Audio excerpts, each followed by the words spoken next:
Estamos todos, así que ya podemos dar comienzo. Gracias, les quiero agradecer en nombre del 3IA, a Analía y a Abelardo por estar presentes en esta mesa redonda. Así que les doy la bienvenida en nombre del instituto, de la universidad. Y bueno, los dejo con el secretario académico Roberto Candal, quien les presentará la actividad de hoy.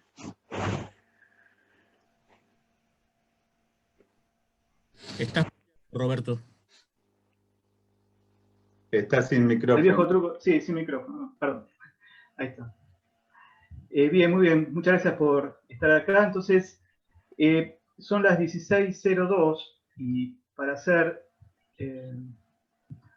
homenaje a los seminarios del 3IA, que siempre los empezamos 5 minutos más tarde, porque así damos tiempo que la gente pueda conectarse, vamos a comenzar estrictamente 16:05, si me lo permiten. Porque de esa forma damos un poquito de tiempo a la gente que se conecta, que siempre hay algún problemita, se tarda un poquito más.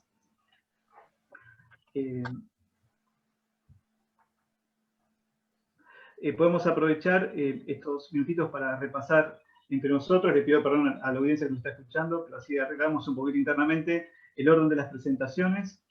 Lo que habíamos dicho era, en base a la temática que se va a hablar, primero va a comentar algo sobre el tema la doctora Patricia Candus, a continuación Rubén Quintana, segundo la señora Analía Esperón, y finalmente en esta ronda Abelardo Llosa. Si están todos de acuerdo, Abelardo que no estábamos antes, no sé.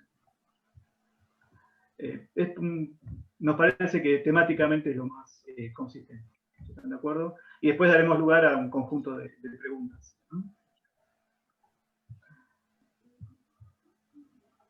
Bien. Perfecto. Sí, de acuerdo. ¿De acuerdo? ¿De acuerdo? Claro. Entonces esperamos unos 2 minutos más y abrimos oficialmente. Perdón, Roberto. Sí, no está Darío de INTA, ¿no está? No, desafortunadamente no puede presentarse a la mesa redonda. Ahora lo voy a comentar. Una lástima. Ya tenemos casi 90 personas conectadas, Roberto. Sí, está bien, eso. Gracias. Así que ya un minutito más y largamos rápidamente.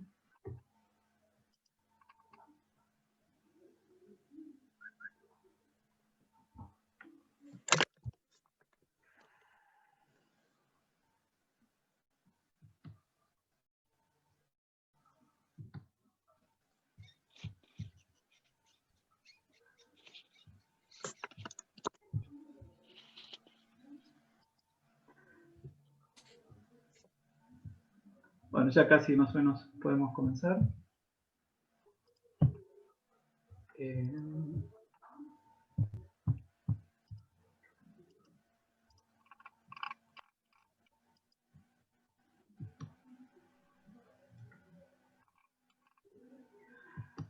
Bueno, entonces, siendo las 16:05, damos comienzo a lo que serían habitualmente los seminarios del 3IA.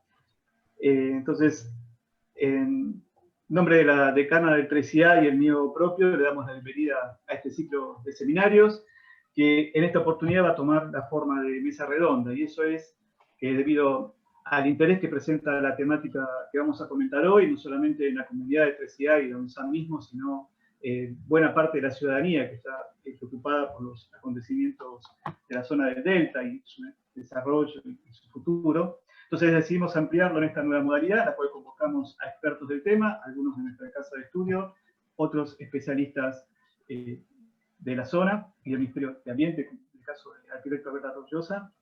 Y con ellos vamos a armar esta mesa debate que ya mismo comienza. Desafortunadamente quería comentar que el ingeniero Ceballos no va a poder estar presente por una serie de temas institucionales. El moderador de la mesa redonda va a ser el magíster Gustavo Bianchi, que es director de nuestra carrera en maestría de gestión ambiental en la Universidad de San Martín. Y bueno, directamente ya los dejo en manos de Gustavo, que va a dirigir esta mesa y este debate. Adelante, Gustavo, muchas gracias. Gracias, Roberto. Bueno, continuando con tu presentación, efectivamente, hace mucho tiempo ya que la ciencia y la comunidad internacional ha reconocido la importancia de los humedales y de los servicios ambientales que estos prestan. De hecho, dentro de un año se van a cumplir 50 años de la Convención Ramsar, que es la que se ocupa de la protección y la gestión racional de estos espacios que albergan ecosistemas tan variados y son una reserva de biodiversidad y de gran importancia para todo el ambiente, tanto humano como natural. En particular nos enfocamos hoy en el problema de los incendios en la zona del delta del Paraná, problema que ya tuvimos un evento de gran magnitud en el año 2008 y se repitió este año, ya lleva muchos meses de desarrollo, más de 8.000 focos de incendio detectados, casi 1.000 kilómetros cuadrados de superficie afectada, con los consecuentes impactos ambientales, sociales y económicos de gran magnitud. Es por eso que el Instituto de Investigación e Ingeniería Ambiental de la UNSAM consideró oportuno realizar esta mesa redonda, que como decía recién Roberto, es de interés no solo para la comunidad científica y académica, sino para la sociedad en su conjunto. Tenemos la suerte entonces de tener esta mesa redonda integrada por la doctora Patricia Candus. Patricia es doctora en Ciencias Biológicas, es profesora asociada e investigadora del 3IA en la Universidad de San Martín, dirige el grupo de Ecología, Teledetección y Ecoinformática, y es experta en el estudio a escala regional y de paisaje de los humedales, con especial énfasis en el relevamiento y monitoreo a partir de datos satelitales. Está también integrando la mesa el doctor Rubén Quintana. Rubén es también doctor en Ciencias Biológicas, es el director del 3IA CONICET UNSAM, investigador principal del CONICET y profesor asociado de la Universidad de San Martín. Rubén Quintana es experto en ecología de paisajes y ecología de humedades, y en particular en los efectos de los cambios en el uso del suelo. Nos acompaña la señora Analía Esperón. Analía Esperón, alguien me dijo que debería presentarla como la voz del pueblo, porque Analía es cuarta generación de productores ganaderos de la zona del Delta Medio y tercera generación de transportistas fluviales ganaderos. Es decir que poca gente debe conocer el Delta de primera mano como lo conoce Analía. Un gusto que estés presente. Muchas gracias y un honor. Gracias, Analía. Y como dicen los americanos, last but not least, tenemos la suerte de que participe también esta mesa redonda el arquitecto Abelardo Llosa. Abelardo es el director nacional de Planificación y Ordenamiento Ambiental del Territorio dentro del Ministerio de Ambiente y Desarrollo Sostenible de la Nación. Abelardo, además, su área es una de las impulsoras del PIECAS, del Plan Integral Estratégico para la Conservación y Aprovechamiento Sostenible en el Delta del Paraná. Y no voy a abusar más de mi palabra, sino que le cedo en este momento la palabra a Patricia Candus. Adelante, Patricia, por favor. Bueno, muchísimas gracias. Voy a compartir pantalla. Si pudiese saber cómo compartir la pantalla. Es un botoncito verde que tenés delante. En el medio abajo. Ah, sí. Me tienen que autorizar.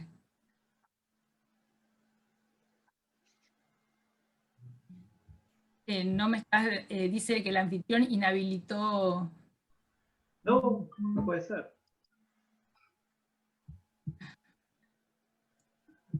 Qué mal, porque acá no me sale nada para quitar la transmisión.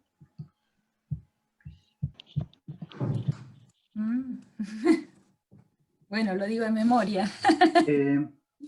Patricia, una opción es que le mandes por mail la presentación a Roberto y él la presenta. Claro. Bueno. Bueno.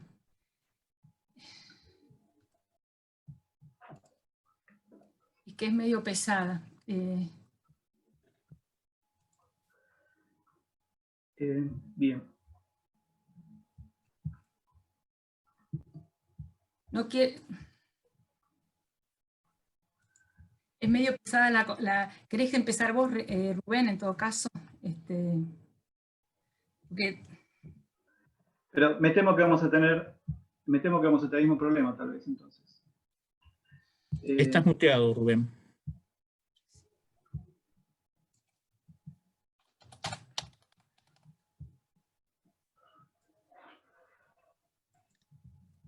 Ahí va.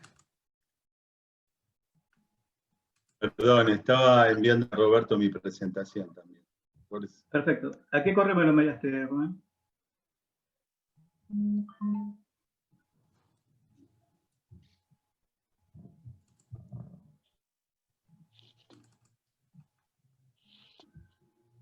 Al de UNSAM. Perfecto.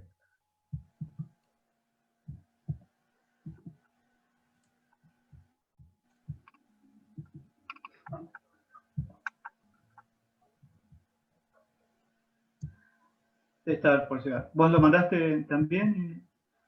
Está cargándose. Bueno. Mientras tanto, le comento a la audiencia que, bueno, esto pasa porque en realidad esta es la primera vez que hacemos una transmisión de esta forma. Si bien estuvimos practicando durante todo el fin de semana, evidentemente hubo algunos detalles que se nos escaparon. Pero bueno, para la próxima estaremos mejor. Acá me están tirando algún dato.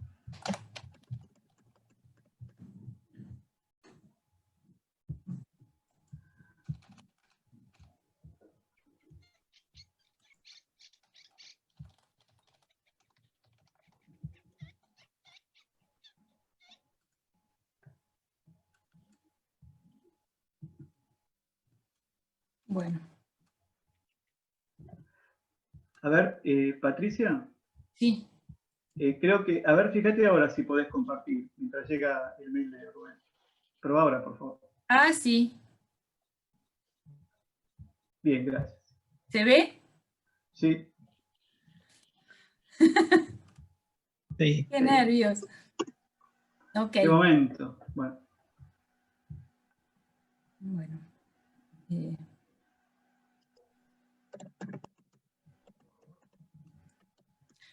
Ok. Bueno. Ante todo, quiero saludar a todos. Muchas gracias por habernos invitado y por poder participar. Y lo primero que me pasó cuando empecé a intentar pensar qué decir en esta mesa, después de tantos años de trabajar en el Delta y en la región del Paraná, y de tanto que se viene diciendo en este último tiempo sobre los incendios y sobre el Delta y la situación de los humedales, me pregunté qué decir, y no me fue fácil esta vez ordenar las ideas, y cuando leí el título, que decía Bajo Paraná, un territorio amenazado por el fuego, simplemente se me ocurrió arrancar por preguntarme, ¿es un territorio amenazado por el fuego? Esta es, yo no sé si se ve bien, porque yo veo ¿se ve todo? Se ve perfecto, Patricia. Se ve muy bien. Sí, Ah, ok. se ve muy bien. Hay una parte de la pantalla que no veo porque están el resto de la gente.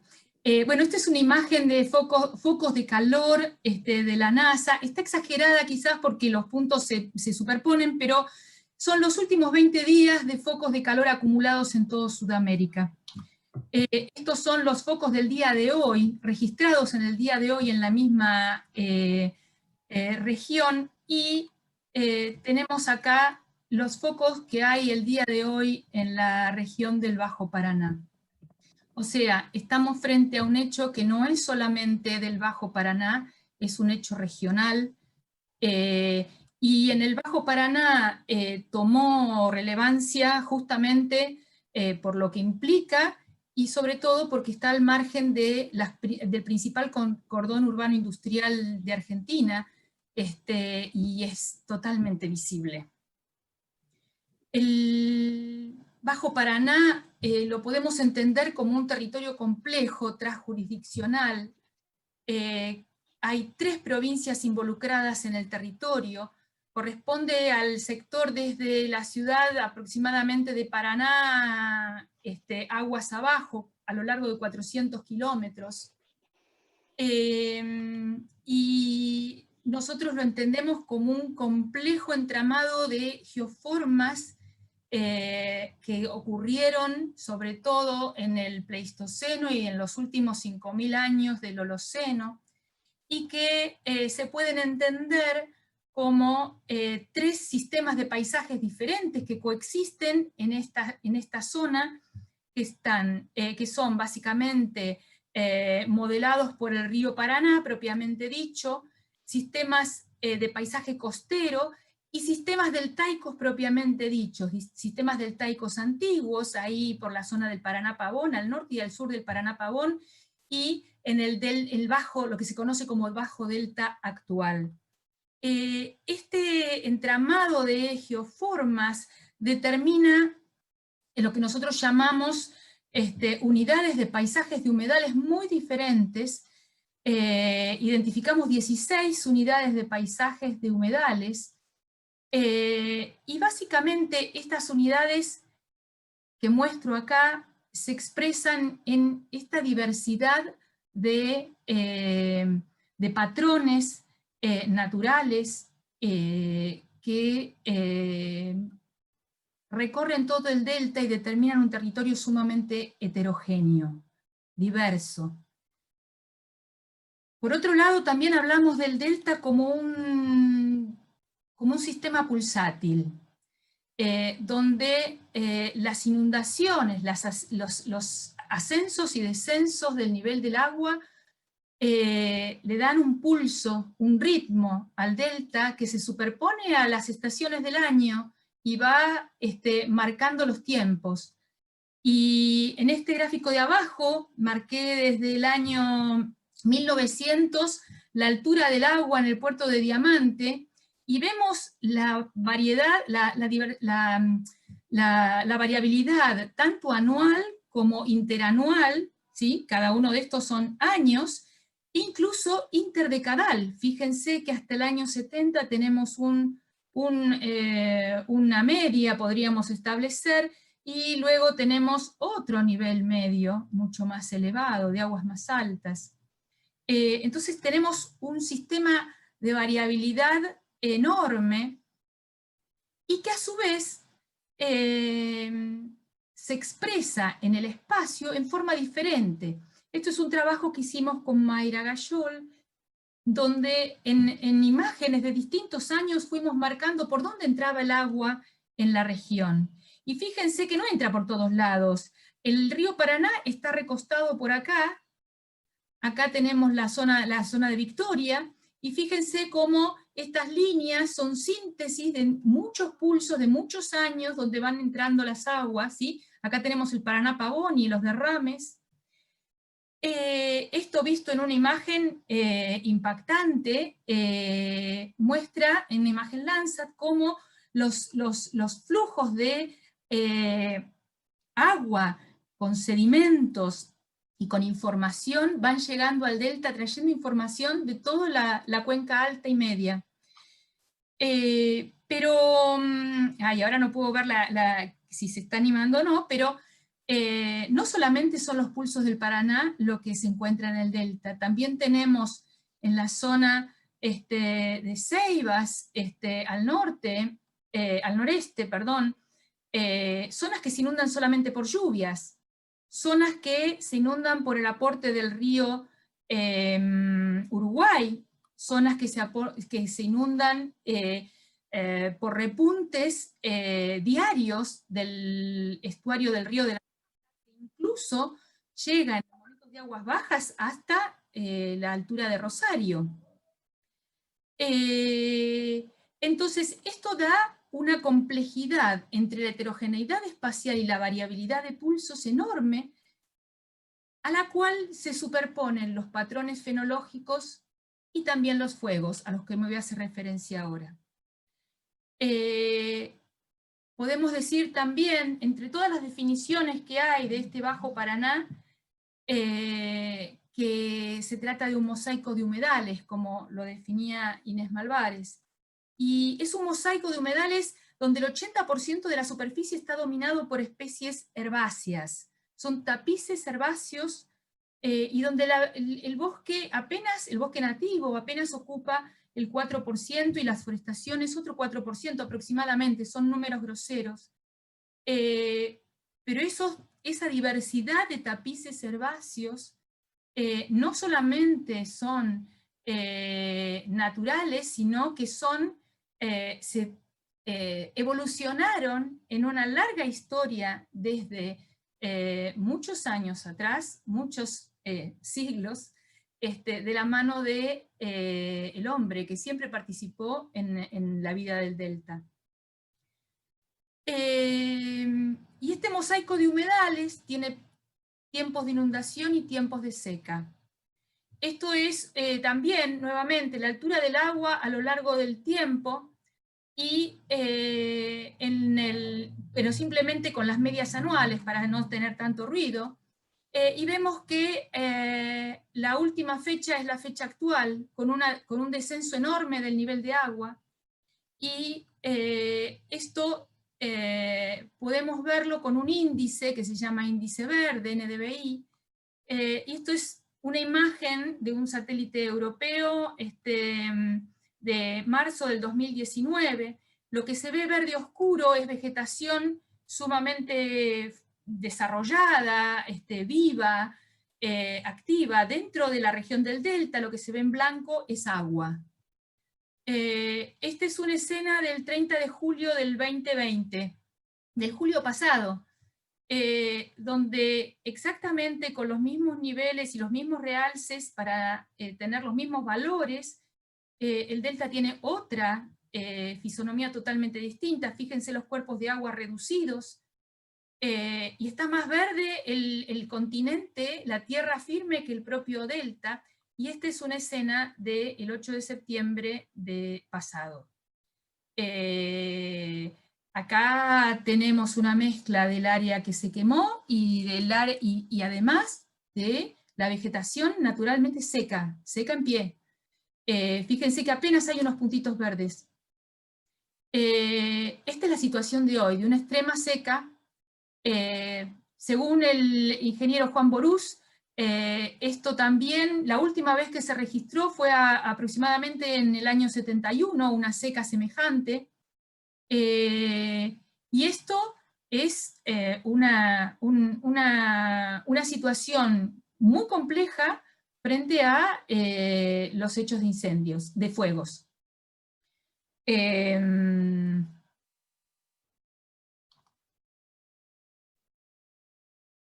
A lo que va de este año, tenemos un incremento enorme de los focos de incendio. Estos son los focos de incendio registrados, acumulados desde principio de año, y si se fijan, esta flecha indica el equivalente en los niveles de descenso de altura del agua. Esto no ocurrió solamente este año, y tenemos que, ahora no puedo ver la diapositiva, así que no puedo leer el número de focos de incendio. Esto está hecho con otro satélite, el MODIS, que tiene registro también en el 2008 y antes, por eso podemos hacer la comparación, y vemos que en el 2008 tuvimos un enorme registro de incendios, también en una época de bajante del río, de seca, pero no tan marcada como la actual. Y como decía antes, en el año 71 tenemos una semejante. Ahora, si se fijan, los focos de incendio es algo que normalmente se registra. El fuego es, los focos de calor, perdón. Los fuegos es una, no abro juicio acerca no abro juicio de valor acerca del uso. Creo que de eso pueden hablar mucho más los ingenieros agrónomos. Sin embargo, yo creo que, o por lo menos lo que nosotros registramos y lo que nosotros estuvimos estudiando, es que esta vegetación herbácea tiene diferentes estrategias para adaptarse a los patrones de fuego, tanto desde el punto de vista de la densidad de raíces, de la reproducción vegetativa de estas especies. Ahora bien, cuando tenemos fuegos que en su mayoría son provocados, inducidos por acción del hombre, en una situación de extrema sequía, en el 2008 nosotros hicimos un trabajo junto con el INTA Delta, con Darío Ceballos, con gente del IAFE, de UBA, y con gente de OPDS también, registrando los impactos de los incendios del 2008 en áreas de juncales, y realmente la pérdida de niveles de suelo, el ingeniero Ceballos había hecho un modelo que estimaba que tardarían 10 años en recuperarse esos niveles de materia orgánica acumulada en el suelo y que se perdió como dióxido de carbono o monóxido de carbono en la atmósfera. Estos terrenos quedan cubiertos de cenizas a disposición del viento y del agua, y en algunos lugares se registraban entre 50, 30, 40 centímetros de pérdida de los niveles de suelo en profundidad. Los suelos en el delta en general y en el Bajo Paraná están asociados a un alto contenido de materia orgánica, de hojarasca en los niveles superficiales, que es lo que termina siendo material combustible junto con la biomasa en pie. Ahora bien, esta es una escena MODIS, los gráficos fueron brindados por Natalia Morandeira, que estuvo trabajando en el tema, y me alcanzó esta imagen de MODIS, donde se ven las áreas quemadas, ¿sí? Estos rojos, estas zonas bien rojas, y claramente el incendio, o el fuego, pero no el fuego puede ser un factor que aumente la heterogeneidad, pero en situaciones de extrema seca, con tanto combustible disponible en toda la superficie, pasa a ser un factor homogeneizador de la superficie. Toda esa heterogeneidad que veíamos se homogeneiza con el fuego. Es tierra arrasada. Entonces, me pregunto si el territorio es amenazado por el fuego, o si en realidad la amenaza es que se trata de un territorio en disputa. El delta del Paraná, o el Bajo Paraná, es un territorio de diversidad de usos, de ganadería, de apicultura, de forestación, de pesca, de turismo, entre muchos otros. Y además es un territorio, y en particular los humedales lo son, de una enorme cantidad de bienes naturales comunes que brinda a la sociedad en su conjunto, como es la regulación hídrica, la regulación climática, las regulaciones biogeoquímicas, la biodiversidad, el sostén de biodiversidad, valores culturales, que son patrimonio de toda la comunidad, de toda la sociedad. Para terminar, quiero hacer una única reflexión acerca de esto. En el año 2012 aproximadamente, con mi colega Priscila Minotti, hicimos un trabajo acerca de indicadores de sustentabilidad georreferenciados en el delta.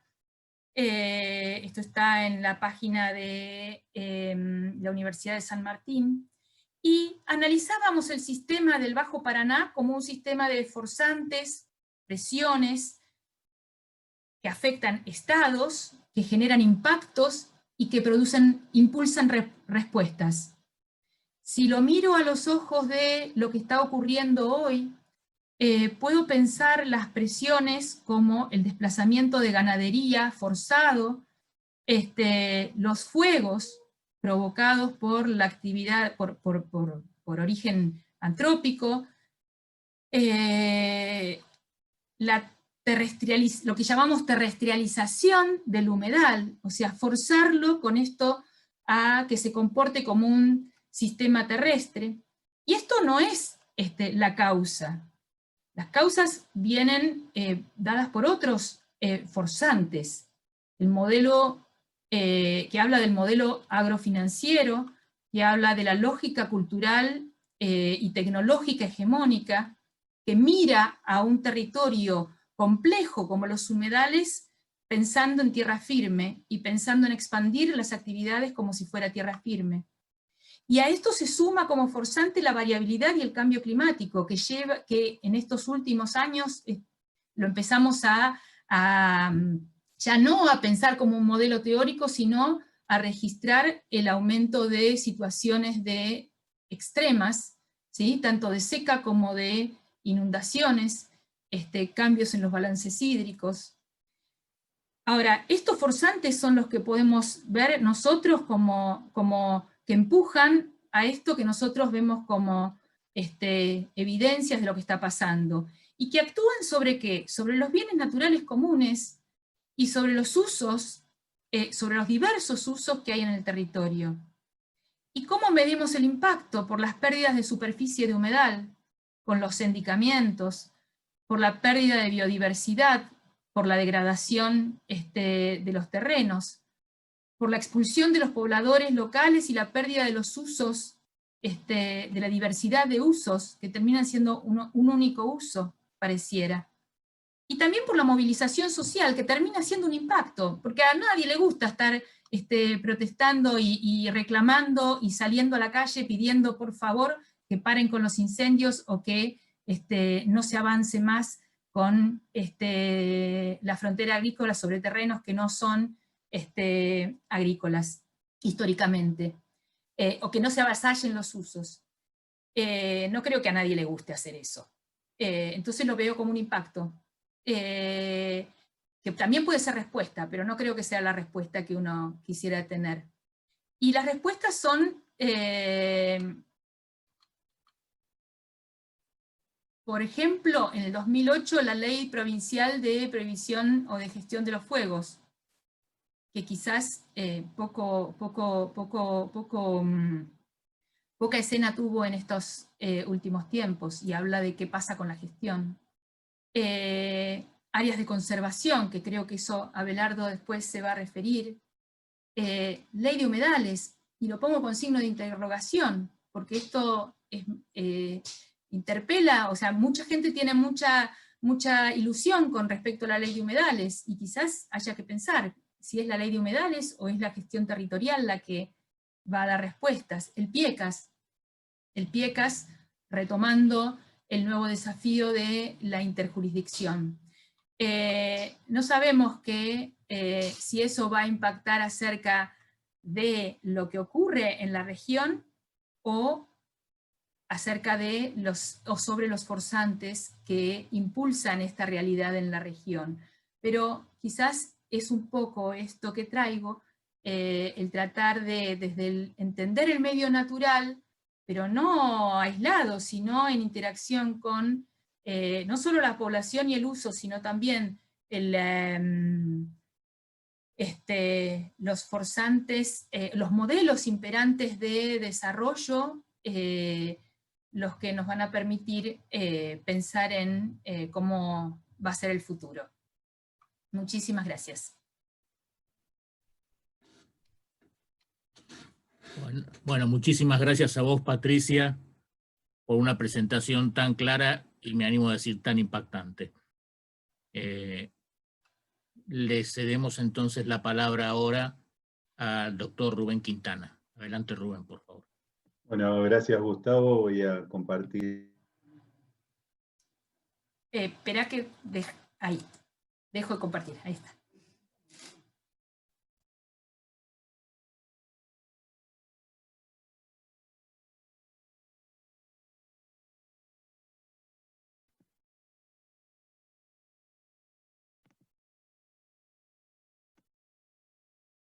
Bueno, También quiero en primer lugar agradecer la invitación para estar acá hoy en esta mesa. Es un tema que ha estado en boca de todos, de los medios, del sector científico, del sector de gestión en los últimos meses, lamentablemente, porque la verdad que volvemos a un panorama similar al que tuvimos en 2008, y entonces, bueno, reflexionar un poco sobre esta cuestión.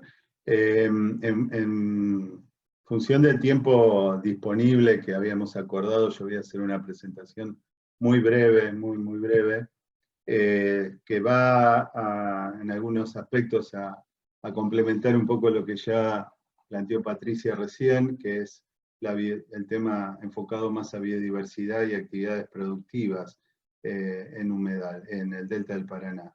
De todas maneras, quería previamente contextualizar la problemática de la biodiversidad en humedales, lo que está ocurriendo a nivel mundial, porque creo que eso nos va a permitir pensar un poco más en cuál es la situación en el Delta, en Argentina, en Sudamérica, pero en particular en el Delta, ¿no? Sobre la cuestión de la conservación y el uso sostenible de la biodiversidad. Así que me voy a referir inicialmente muy brevemente a la cuestión generalizada de la biodiversidad en humedales.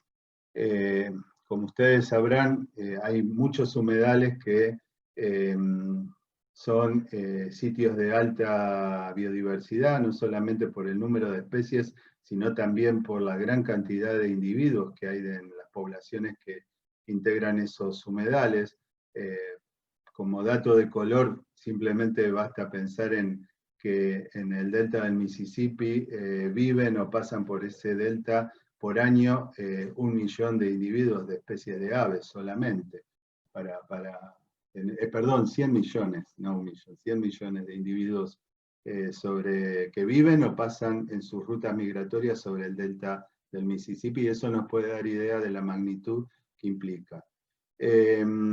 Si lo pensamos en números, los humedales albergan más o menos el 40% de todas las especies mundiales y el 12% de todas las especies animales. Esto en una superficie muy acotada de entre un 1 y un 3%, que es lo que ocupan los humedales a nivel mundial, ¿no? Entonces eso nos puede dar idea del valor que tienen estos ecosistemas en términos de biodiversidad y lo que implica esa biodiversidad, no solamente como un factor, digamos, ambiental, sino también por lo que implica en los modos de vida de millones de personas en todo el planeta. Perdón. Ahora, cuando nos enfocamos en cómo está esa biodiversidad, esa alta biodiversidad de los humedales, lamentablemente vemos que la situación no es buena. Los últimos registros de la Convención Ramsar lo que muestran es que hay una caída bastante importante de especies de humedal en las últimas décadas, sobre todo a partir de 1970, con una disminución del 81% en abundancia de especies de agua dulce. Fíjense que comparativamente la caída de las especies de humedal es mucho más pronunciada respecto a las poblaciones de especies de ecosistemas terrestres o marinos. Cuando lo vemos en grupos, bueno, podemos discutir si los corales son o no especies de humedales, pero la caída más estrepitosa es con los corales, que está relacionada al cambio climático, ¿no? Claramente, pero de los otros 3 grupos de aves, mamíferos y anfibios, lo que se observa es una caída muy fuerte. Todos caen, pero en particular los anfibios, y eso nos está dando un indicador del estado de los humedales en el planeta. Esto claramente está relacionado con la pérdida y degradación de humedales a nivel global, y cuando vemos cómo está la situación de los humedales, también nos muestra esta caída bastante pronunciada desde 1970. Fíjense que todas las regiones muestran una pendiente negativa, pero lamentablemente la peor de todas es la región de América Latina y el Caribe, con una disminución del 58%. También fíjense que llamativamente, estas caídas empiezan en 1970 y en 1971 se crea la Convención Internacional sobre los Humedales o Convención de Ramsar. Entonces nos llevaría a preguntar realmente cuál ha sido, digamos, hasta ahora el éxito de esta convención a lo largo del tiempo. Claramente esta relación es muy directa entre pérdida y degradación de humedales y pérdida de biodiversidad. Este es simplemente un ejemplo que quería mostrar de una nota que salió hace poco en un medio que habla de un estudio que se hizo entre la UBA y el CONICET, donde se muestra el impacto grave que tiene el uso, por ejemplo, de agroquímicos sobre las poblaciones de anfibios, que son básicamente un grupo emblemático de los humedales, ¿no?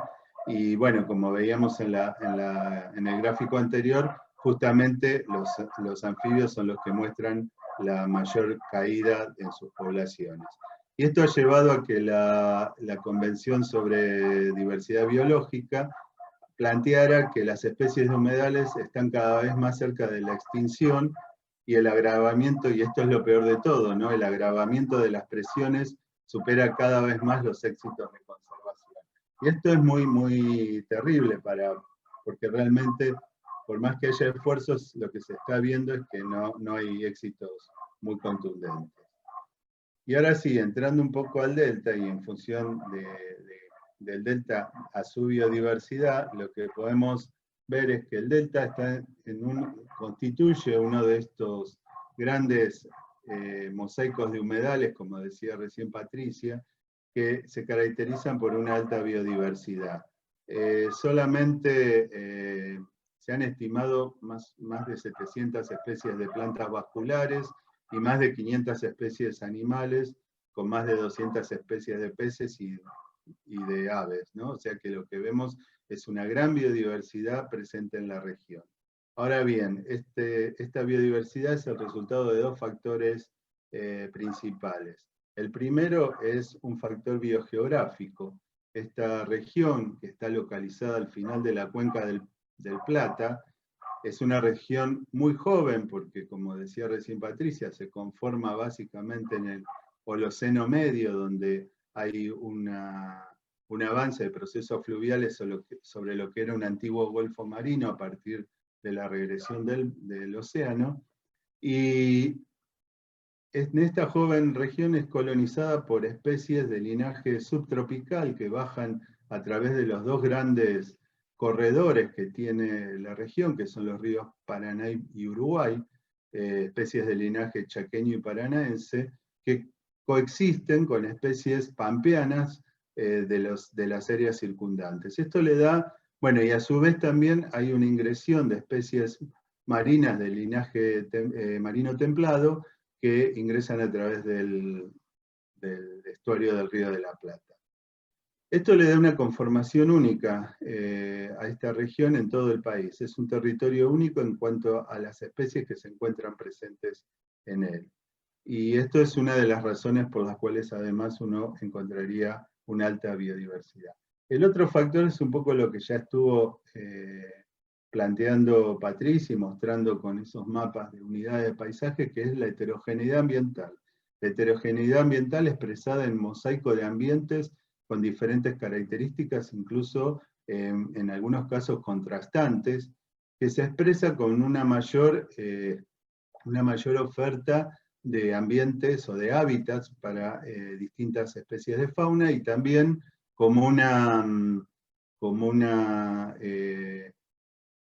mosaico de comunidades vegetales diferentes con características propias cada una.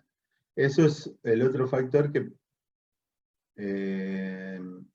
hace que esta región tenga una alta biodiversidad. Ahora bien, esta región, a su vez, como ya también lo mostró Patricia, se encuentra sometida o está bajo regímenes de disturbios recurrentes, básicamente el tema de las inundaciones o la variabilidad hidrológica a lo largo del tiempo, con épocas de aguas altas o de inundaciones y momentos de seca, ¿no? Entonces eso uno lo va observando a nivel del tiempo y lo que queda claro es que es un disturbio recurrente, para lo cual la biota de ese sistema está adaptada.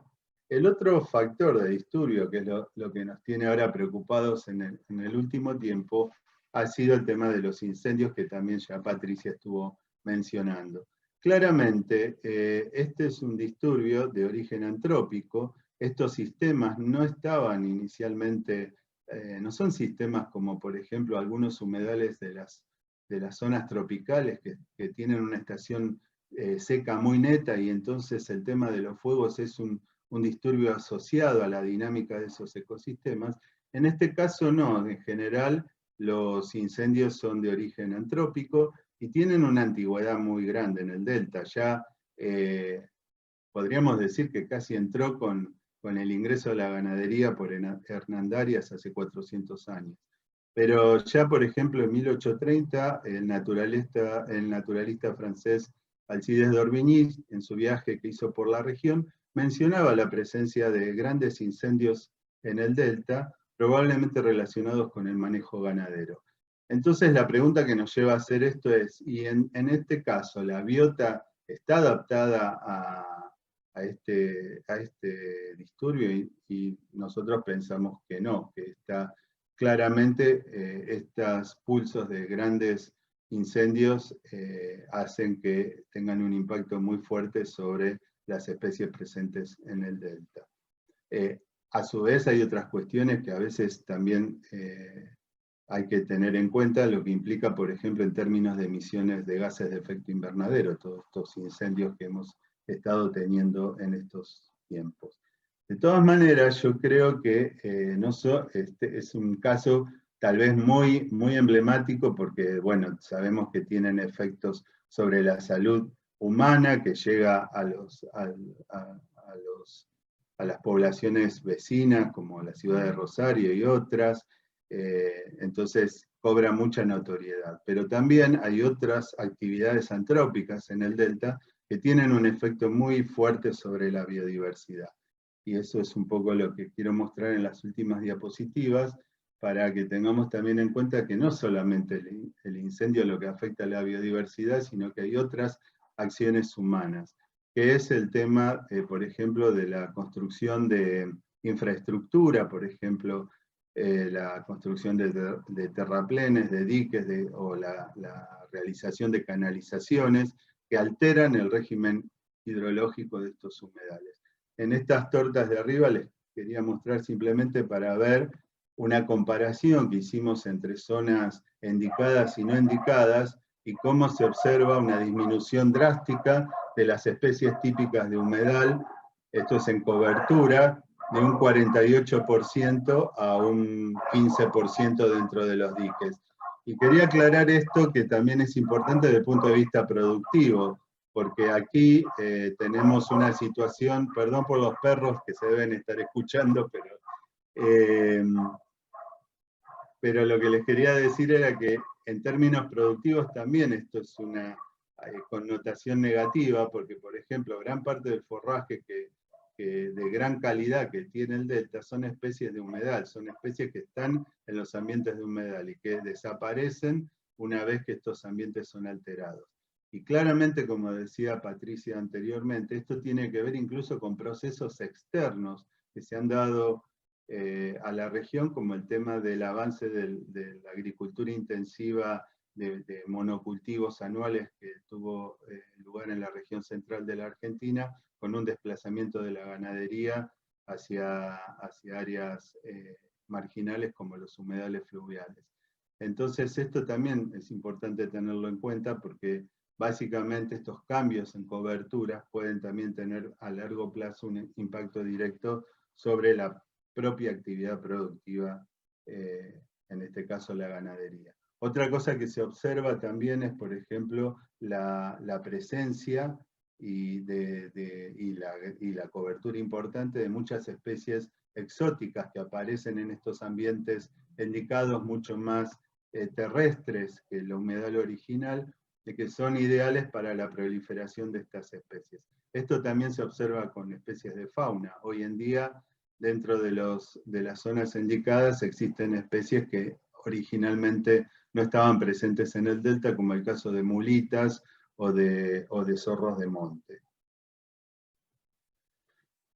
Los cambios también se observan a nivel de fauna, no solamente, recién les mostraba los cambios en niveles de cobertura de especies típicas de humedal, pero también lo hemos visto con cambios en las comunidades de aves, por ejemplo. Este es un estudio que comparamos censos de aves que habíamos realizado en los años 90 con censos de fines de la primera década de este siglo, y lo que se observa es una disminución del número de especies presentes, y además no solamente disminuyó el número de especies, sino que la identidad de las especies cambió.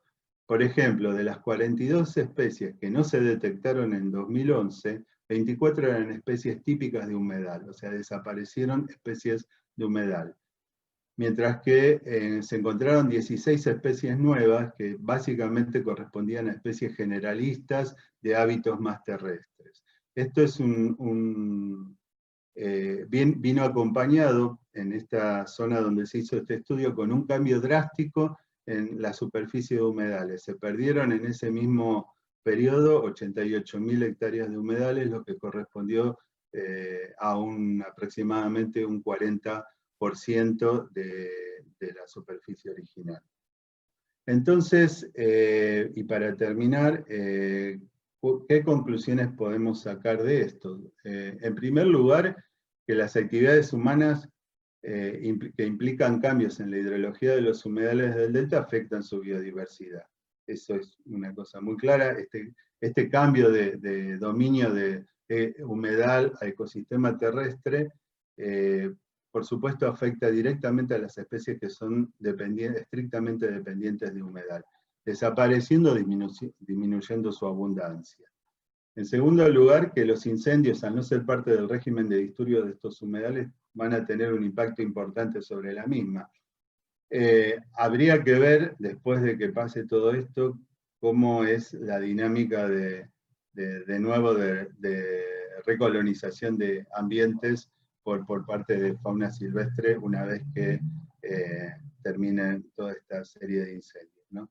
Y en tercer lugar, y creo que de esto un poco se va a referir a Abelardo después, es la necesidad que se observa o que surge de estas problemáticas, de la necesidad de un ordenamiento ambiental territorial de estas actividades humanas que se llevan a cabo en la región, que deberían ser bajo estándares sostenibles para asegurar la conservación de la biodiversidad.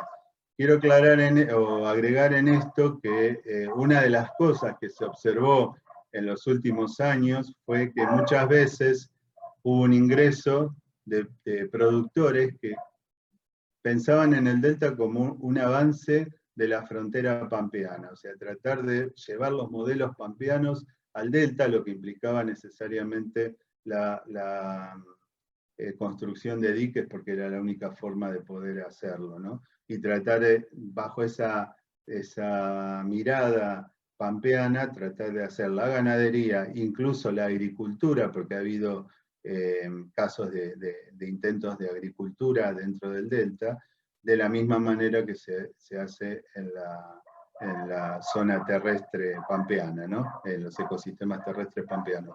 Con lo cual, bueno, eso también nos lleva a pensar en que se deberían pensar en actividades productivas que realmente sean en concordancia con el funcionamiento de los ecosistemas de humedal, no que vayan en contra de ese funcionamiento, alterando, por ejemplo, drásticamente el régimen hidrológico como se ha hecho hasta el presente. Bueno, dejo esto como para después seguir en la discusión esta temática. Muchas gracias. Muchas gracias, Rubén. Tan preciso y tan claro como siempre. Voy a dejar de compartir. Sí, por favor. Y entonces, le cedemos ahora la palabra a Analía Esperón. Analía, adelante, por favor. Bueno, muchas gracias por la invitación y la verdad que un orgullo hablar después de tanta explicación. Yo la verdad que les voy a contar de primera mano de todo cómo ha sido modificado todo el tema del Delta. Yo creo que el Delta no es un negocio, es una forma de vida, sí que es productivo, pero que sea sustentable a largo plazo. Con todo este tema de los incendios, bueno, hemos tenido notoriedad en todos lados, pero no solamente con los incendios, sino con el tema de las inundaciones. Nosotros al tener este barco de hacienda ya de mi abuelo falleció en un barco de hacienda, para los que no me conocen, la responsabilidad, ¿no? de la emergencia hídrica y de sacar los animales de toda la zona cuando así lo estamos. Con el tema de la seca, la verdad que se han perdido un montón de lagunas y la baja cantidad de ganadería ha afectado muchísimo toda la zona que, digamos, hacen el cumplimiento de comer las pasturas, ¿no? Y bueno, y después el tema de la quema de acá de la zona de Delta Medio, yo estoy acá en Islas Lechihuanas, ha habido un montón de factores. Algunos productores chicos han prendido fuego, pero con lo que me he encontrado ahora todo este último tiempo es que vienen a las 2, 3 de la mañana, prenden fuego y esperan entre las llamas para cazar carpinchos.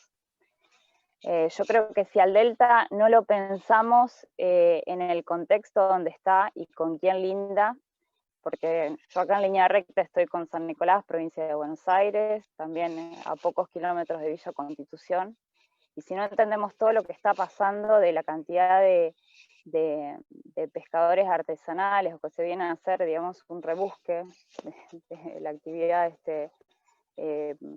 para consumir, ¿no? Estamos complicados. Para Abelardo Yossay, que es arquitecto, la verdad que con el tema de lo que se va a encontrar acá en el Delta, son la mayoría todos ranchos, construcciones muy precarias, Delta Medio me refiero, ¿no?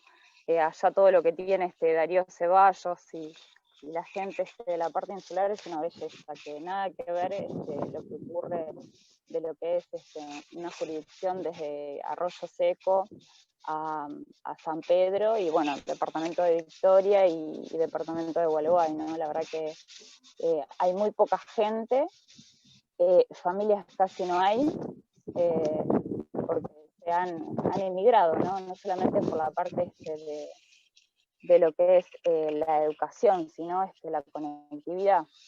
Así que lo que hay acá es hombres, el turismo también de pesca y todo lo demás, son hombres, uno ve las redes sociales, dicen, me voy a hacer un rancho acá, allá, porque no hay control. La verdad que yo por ahí me despierto de madrugada porque se escuchan tiros, es más, en la previa estábamos contando que me carnearon acá una ternera, que meten la ternera dentro de los canotillales, que hay una pastura seca impresionante, bueno, y hacen daño, ¿no? Con el tema de permiso de pesca, ha crecido muchísimo el parque de lanchas, y no hay control. Lo que dice Rubén Quintana ahí del tema territorial y de ordenamiento es que hay que solucionarlo, porque como lo he dicho en otras oportunidades, acá es agua y tierra de nadie. Y no se piensa la gente que ha producido, que ha invertido, que ha traído animales acá a la isla, por ahí no piensa a largo plazo, sino en la ganancia momentánea, lo cual me parece un error, y todo así se va manejando, digamos, así nomás, como es muy de costumbre en nuestro país, con el tema de la pesca lo mismo. Bueno, hay unas cooperativas frigoríficos de pesca y hay personas que no tienen para comer y bueno, dale que va. Y así es como estamos, hay mucha gente pescando en la poca laguna que queda, porque los peces que están saliendo, el sábalo de correntada tiene gusto, que sabrán los científicos por qué la situación digamos, de la calidad del agua, ¿no? La verdad que es triste ver todo el decaimiento cultural, digamos, de las buenas educaciones, digamos, de la familia y buenas prácticas de lo que está pasando ahora. No, estamos bastante desamparados acá. Y bueno, hay hay empresarios que son propietarios acá de tierras que han hecho las cosas bien, pero bueno, como ya no es negocio por el tema de la inseguridad, han emigrado y ha pasado como el caso enfrente, que se prendió todo fuego, que no le dan ya más atención a lo que es la isla porque no es rentable. Entonces cualquiera puede, viene y se hace un rancho. Yo ahora les voy a mostrar cómo está el tema de la seca, porque allá, bueno, se secó y ahora está verdeando, que es lo que mostraba Patricia en la filmina. Pero bueno, acá en el campo nuestro todavía está todo seco. Si bien en el día de ayer se apagaron unos focos de incendio, todavía hay un montón para quemar. Así que bueno, hay un desafío impresionante. No quisiera estar en los zapatos de Abelardo porque el tema del ordenamiento territorial y quién es islero y quién no, es muy, muy bravo. No sé si se alcanza a ver ahí todo el tema de lo seco que está todo. Y allá tenemos San Nicolás. Yo la verdad que con el tema del gobierno de Entre Ríos, que bueno, que pertenecemos acá, he ido a hablar muchas veces, y me he encontrado con gente que no es idónea en el tema, o sea, que no conoce quién está, o sea, se conoce por carpeta. Pero es lo que yo decía, a ver, ¿qué tipo de islero queremos tener en la zona? ¿De qué forma vive? Si viene acá para hacer una farra y sobrevivir y el así nomás, o en algo a largo plazo, un proyecto de lo que puede ser turismo, lo que puede ser lo que ganadería de pastizal, que siempre he ido a hablar allá a INTA Delta todas las jornadas de ganadería en el Delta, de cómo se cría un buen novillo, hacer una diferenciación, de la parte de apicultura. La verdad que hay un montón de cuestiones productivas para hacer, pero ya te digo, en lo que es el Delta Medio no hay nada. Pero bueno, lo que me quieran preguntar, interrumpan. Yo la verdad que te digo de primera mano lo que está pasando acá y cómo se han comportado la gente, ¿no? A largo plazo. Ya te digo, yo soy de toda la vida que estoy en el barco de Hacienda con mi familia, soy única hija.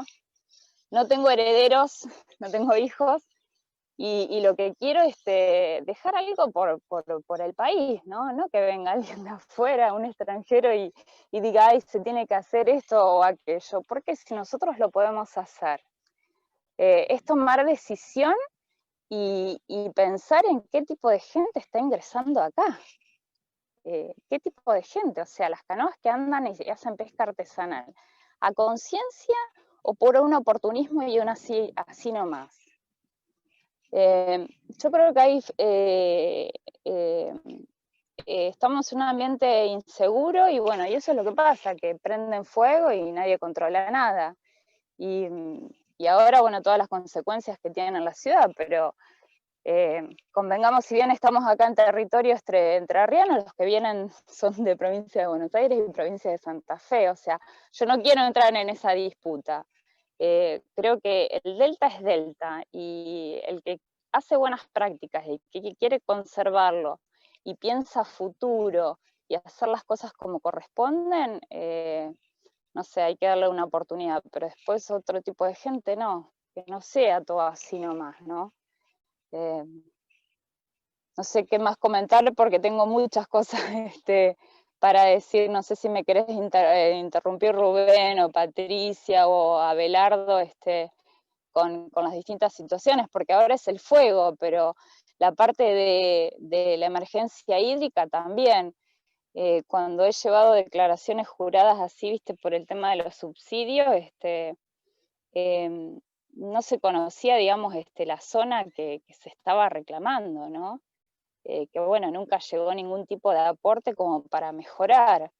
Yo la verdad que he visto lo peor de lo peor.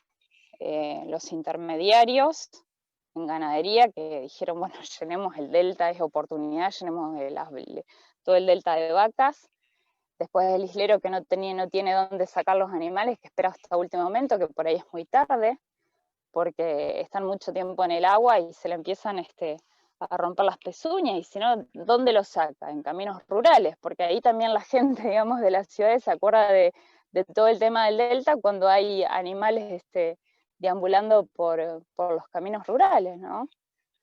Así que es un lugar hermoso, pero te tengo que hablar de lo feo, de la inseguridad, de la falta de control, de que cualquiera acá viene y te dice soy islero porque fue hijo, nieto. No, hagamos las cosas como corresponden y pensando en algo productivo, algo cuidado.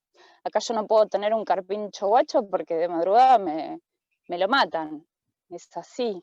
Ya te digo, me están carneando los animales. El sistema de comercialización también, o sea, no sé, hay esta carne de acá que es todo ganadería de pastizal, se puede dar a los comedores escolares, y no hay sin embargo una cabeza que piensa, o sea, es sentido común a todas las cosas para hacer las cosas bien, y pensar a largo plazo, el cuidado del agua, de la calidad. O sea, a mí me encantaría pensar en toda esta zona en un sistema silvopastoril, por el tema de lo que es el sol en el verano, que te mata a los animales, ya sea con replantación de sauces, nada, hay un montón de cuestiones por hacer, pero bueno, es decisión de ordenamiento, es poner la cara a todo esto y decir quién sí y quién no, y premiar al empresario que quiera hacer las cosas bien, y el que no, el que le da lo mismo tener esto que no tenerlo, y bueno, ver a ver de qué manera se puede solucionar. No sé, ya te digo, tengo un montón de cosas desde chica que ando en toda esta zona. No sé en qué puedo aportar. En conocer a toda la gente, la conozco a toda. He dado clases a la gente acá de la isla por el programa PAR, programa de alfabetización rural. Gente grande, 40 años, 30 y pico, 50, que no sabían ni leer ni escribir, y bueno, y que quieren aprender y que quieren mejorar. Así que bueno, hay un montón de herramientas para hacer. Y el tema de los ranchos, para el arquitecto, es que también mucho no se invierte porque te lo roban.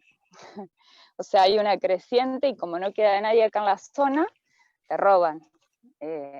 Pero bueno, es así, te roban bolleros, te roban todo. Pero porque no hay control, no hay control. Acá de madrugada, ya te vuelvo a repetir, todo el fuego de acá que se prendió fueron por 2 pescadores que a la noche, 2, 3 de la mañana, andaban cazando carpinchos y se llevaron 15 en una canoa. ¿A dónde? Acá Villa Constitución. Se conoce quiénes son la gente, pero si no se hace nada, de la parte de la justicia, uno poco puede hacer, ¿no? Pero, bueno, pensemos en mejorar, yo creo, tengo el mismo corazón de Patricia, de Rubén, que puede ser un lugar hermoso de conservación, de pensar en un buen turismo, de pensar en una buena ganadería de pastizal, de una buena pesca, pero toda conciencia, con control, y bueno, eso. Yo a disposición y siempre con la mente abierta para capacitarme y tener un mano a mano de lo que es qué puede ser viable a largo tiempo a largo tiempo en toda la zona, ¿no? Qué te puedan dar y qué no, porque digamos, todos los secretitos y viticuetos que se han hecho, los conozco a todos. Los conozco a todos. Y bueno, también la parte fluvial ni hablar, es otro tema. Pero bueno, a disposición. Y mil gracias por la convocatoria. Analía, muchísimas gracias por tu presentación. No creo equivocarme en decir que hemos aprendido muchísimo con tu descripción desde el punto de vista no solo de la zona, sino de la problemática social, económica, cultural, diría, y encima un lujo que lo haces desde el propio lugar. Mientras vos veíamos el paisaje, la dinámica, para aquellos que estamos lejos y que no lo frecuentamos al Delta con mucha frecuencia, un lujo tu presentación, y no tengo ninguna duda que después en la ronda de debate vas a tener muchas ideas que responder. Así que Lo que quieran a disposición de lo que quieran, de lo que se necesite. Yo creo que todos tenemos el corazón acá en el Delta, así que la parte de conservación hay que apostar a largo plazo y que se pueden hacer las cosas. Si bien ahora estamos hablando de todo lo malo, pero es muy lindo todo esto. Muchas gracias. Bueno, y finalmente le toca el turno al arquitecto Llosa, que como dijeron ya varios, bueno, le toca una parte difícil de esta presentación porque muchas de las demandas obviamente están dirigidas a quien tiene circunstancialmente la responsabilidad de formar parte del gobierno. Así que adelante, arquitecto, por favor. Bueno, muchas gracias, Gustavo. Gracias a todos y a todas por la oportunidad y por la invitación. Podría decir muchísimas cosas a partir de las presentaciones que han hecho todos. Diría en principio que coincido con todo lo que se viene diciendo aquí. Veo que además hay muchísima investigación previa existente, pero quiero arrancar desde donde dejó Analía, que me parece que es una punta importante.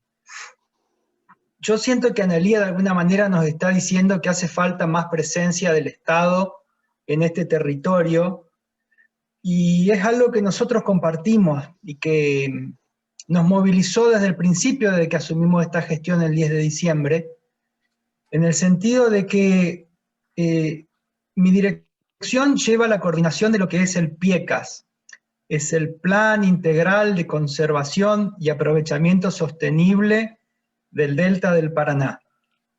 Y antes de que los fuegos se volvieran una emergencia, ya sabíamos que teníamos que reactivar el PIECAS, que el PIECAS era un instrumento importante para llevar la presencia del Estado a este territorio del Delta.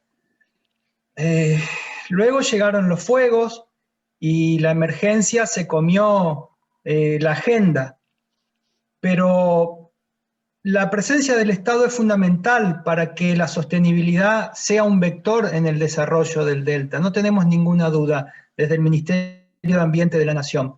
Lo digo también como entrerriano, porque yo soy paranaense y a pesar de ser arquitecto me he dedicado siempre a la planificación territorial. He andado mucho en el Delta, he estado mucho en Villa Paranacito, he estado mucho en Victoria, he navegado y también he recorrido mucho las islas. Tengo un vínculo emocional con el Delta, personal, y desde el primer momento le dije al ministro, tenemos que activar el PIECAS, este tiene que ser un lugar para promover el desarrollo sostenible del Delta. Y así fue que el ministro dijo sí, y nos impulsó a que emprendamos fuerte esta tarea. Y hoy estamos parados con, nuestra mirada es de mediano y largo plazo hacia el Delta, pero hoy estamos ocupándonos de la emergencia. El fuego se volvió un problema terrible. Nosotros creemos que hay que avanzar sobre la prevención. Ya estamos en una situación que se está controlando o intentando controlar a través del Servicio Nacional de Manejo del Fuego, que ha vuelto al Ministerio de Ambiente, estaba en el Ministerio de Seguridad, ha vuelto al Ministerio de Ambiente, así que vamos a poder trabajar más coordinadamente. Pero tenemos que pensar en la prevención y en el mediano y largo plazo. Por eso el PIECAS es una apuesta fuerte, y dentro del PIECAS veníamos pensando ya en una estrategia de prevención, y una primera respuesta que fuimos elaborando junto a la provincia de Santa Fe, a la de Entre Ríos y a la de Buenos Aires, fue esta idea de los faros de conservación, que un poco surge de tomar una idea de Darío Ceballos, que hablaba de faros agroecológicos, y nosotros con la gente de parques nacionales y con las provincias, tomamos esa idea del faro como un punto en el que se pudieran irradiar políticas públicas, irradiar políticas de conservación en el entorno, y entonces propusimos esta idea que hoy ya se está llevando adelante. Es decir, hoy tenemos 7 faros de conservación prácticamente concretados, estamos comprando todo el equipamiento, ya están las licitaciones en marcha para instalarlos. La provincia de Entre Ríos ha propuesto 2 lugares importantes, interesantes, la provincia de Santa Fe también, Villa Constitución, Isla Charigüe, el Parque Nacional Islas de Santa Fe, el Parque Nacional Predelta, el Parque Nacional Ciervo de los Pantanos. Estos faros son retomo, la primera estrategia para reforzar la presencia del Estado en el delta, que es un poco lo que reclama Analía. Es un territorio muy extenso, ha estado muy descuidado. En general las gestiones se concentran en los territorios más conocidos, más pampeanos, donde la agricultura y la ganadería han sido más tradicionales, donde está la población y los asentamientos humanos, pero el delta es algo muy especial. Sobre todo el delta medio, como decía Analía, hay muy poca población, hay muy poca infraestructura, pero hay mucha actividad económica y también hay una cierta falta de control, digamos, del territorio. La idea de los faros es que tengamos un faro cada 100.000 hectáreas, que estén conectados con tecnología, con antenas de unos 20 a 25 metros de altura, con cámaras para detectar fuegos de forma temprana, con drones, con cámaras térmicas, pero sobre todo con personas, con personal de parques nacionales que va a estar instruido no como una policía ambiental, sino como un grupo de personas que tienen que vincularse con los actores del territorio, con los isleños, con los productores, con las familias que habitan allí, ir tratando de conversar y de ir estableciendo pautas de sostenibilidad. Y por supuesto, de alguna manera, marcar una presencia del Estado en el territorio, que es lo que muchas veces desalienta estas actividades que Ana señalaba, de vandalismo, de robo, de prender fuego para arrinconar a las presas y cazarlas. Creemos que esta primera estrategia de los faros va a ser muy buena. De hecho, está avanzando y estamos decididos a llevarla adelante, junto con parques nacionales, que tienen un gran conocimiento de la gestión de los territorios en todo el país. Pero no es la única medida que estamos tratando de tomar para fortalecer la presencia del Estado. En el PIECAS queremos también darle una mirada de mediano y largo plazo. Acabamos de firmar convenios con 5 universidades de la región, no universidades solo de Buenos Aires, sino de Entre Ríos, de Santa Fe y también de Buenos Aires, para empezar a trabajar en una cosa que quizás suene un poco sofisticada, pero la idea es llegar a compartir un modelo de desarrollo para el delta. En criollo, una visión compartida del delta, una visión construida participativamente donde nos pongamos de acuerdo en qué queremos del delta, cómo debe ser ese delta, y a partir de ahí empezar a implementar políticas públicas. El PIECAS nació en 2008, la P es de plan de PIECAS, ¿no? Nació en 2008 con los incendios, esos primeros incendios grandes que fueron tan mediáticos, porque como bien decía hoy Patricia o Rubén, ya no recuerdo, esta parte del delta está frente a las grandes ciudades, donde están los medios de comunicación, donde hay mucha población, entonces los problemas se hacen visibles. Quiero retomar lo que dijo Patricia, el problema del fuego no es solo del delta, lo tenemos a lo largo del río Paraná entero. De mi ciudad, que es Paraná, hacia el norte, donde la zona baja pasa a estar del lado de la provincia de Santa Fe, los fuegos también son muy importantes. Y está habiendo una pérdida y un daño a la diversidad muy grande. Pero bueno, digo, los fuegos del 2008 se hicieron mediáticos porque el humo llegó a Buenos Aires y a Rosario. Sirvió para detonar el proceso del PIECAS. El PIECAS avanzó, hizo sus diagnósticos y llegó a establecer 3 lineamientos muy fuertes, que la verdad son un logro porque lo pudieron consensuar entre 3 provincias. Uno, mantener el humedal como humedal, ¿sí? Con sus características propias. Otro, que la infraestructura se adapte a las dinámicas hidrológicas y a las necesidades de la población, es decir, evitar los terraplenes, los encharcamientos. Y otro, que las actividades productivas se adapten al medio. Como bien decía Rubén, no que adaptemos el medio a las actividades productivas pampeanas, sino que adaptemos las actividades humanas al medio sobre el cual las vamos a querer hacer, que es un espacio único, diferente, es un espacio en el que el agua sube, baja, en el que hay una diversidad inmensa, biológica. Entonces, todo lo que hagamos ahí tiene que adaptarse a ese territorio. En fin, esos 3 lineamientos fueron el primer gran avance de PIECAS. Ahora nosotros queremos ir por más. Queremos profundizar el diagnóstico junto a las universidades, junto a los pobladores, junto a los productores, y queremos llegar a establecer políticas públicas para implementar acciones de sostenibilidad. A ver, pienso desde incentivos a ciertas actividades económicas, hasta mayor presencia del Estado para el control, hasta mejora en situaciones de las ciudades que vuelcan sus efluentes al agua del río Paraná sin tratamiento, hasta sistemas de alerta temprana para poder sacar el ganado a tiempo, que ya existen, pero mejorarlos, y por supuesto llegar al ordenamiento ambiental del territorio, del que todo el mundo habla, como la ley de humedales, pero es importante saber algo. Llegar al ordenamiento ambiental del territorio es llegar a un acuerdo. Tenemos que trabajar, no va a ser un proceso inmediato, hay que hacer reuniones, hay que hacer talleres, hay que encontrarse, hay que llegar fundamentalmente a... Y eso significa, al final, decir, bueno, ¿qué actividades podemos hacer y qué actividades no? Y las que podemos hacer, ¿en qué medida las podemos hacer?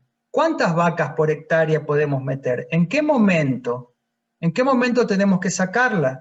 ¿De qué modo las manejamos adentro del humedal para que la pastura funcione como todos esperan que funcione?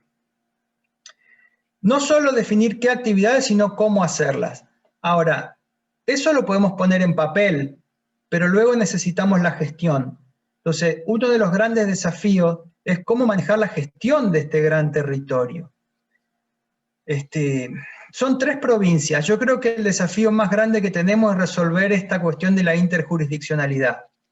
Necesitamos llegar a acuerdos entre las provincias, donde las leyes de ordenamiento territorial sean armónicas. No puede Entre Ríos, o no debería, sí puede, pero no debería, regular ciertas actividades y del lado de enfrente que se regulen de manera diferente. Porque, como estos días estábamos conversando, a ver, es cierto que las provincias son previas a la nación, ¿no? Pero también es cierto que los ecosistemas son previos a las provincias. Entonces, me parece que tenemos que tener un poco de que estamos gestionando un ecosistema compartido y que tenemos que ponernos de acuerdo para que las regulaciones sean armónicas. A mí me parece que ese va a ser uno de los principales desafíos en esta nueva etapa del PIECAS. Que haya leyes de ordenamiento territorial de cada provincia que sea congruente con la de enfrente, pero sobre todo que establezcamos un sistema de gestión eficaz. Los faros de conservación van a servir, vamos a tener gente en el territorio, van a estar interconectados, va a ser una red que va a servir para, de alguna manera, tener el territorio con presencia del Estado. Pero tenemos que ir por más. Necesitamos que las provincias le pongan la atención al delta y le dediquen recursos humanos, recursos económicos, metodologías de trabajo, tiempo. Y no solo la nación, porque hoy la nación está aquí porque hay un problema interjurisdiccional, que es el del fuego y el humo que trasciende los límites de una provincia u otra. Pero la responsabilidad primaria les corresponde a las provincias. Entonces, nuestro trabajo desde la nación va a ser buscar los acuerdos, buscar la armonía y promover que la atención del Estado se vuelva a centrar en el delta. Porque, como dicen Rubén y han dicho otras personas, es un tesoro que tenemos en Argentina. No podemos dejar que se nos escape de las manos, no podemos descuidarlo y que pase cualquier cosa.